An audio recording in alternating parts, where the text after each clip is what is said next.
natin ng mayonnaise sa taas. Yung may garlic na yan na mayonnaise, in-mix ko siya. Tayo ng sauce ng tahong.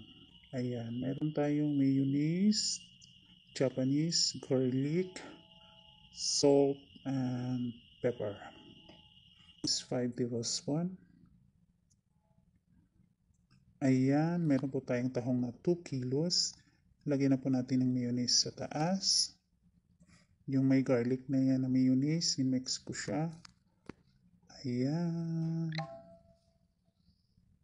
At pagkatapos natin lagay ng mga mayonnaise, lalagyan na rin po natin siya ng cheese at tabasco.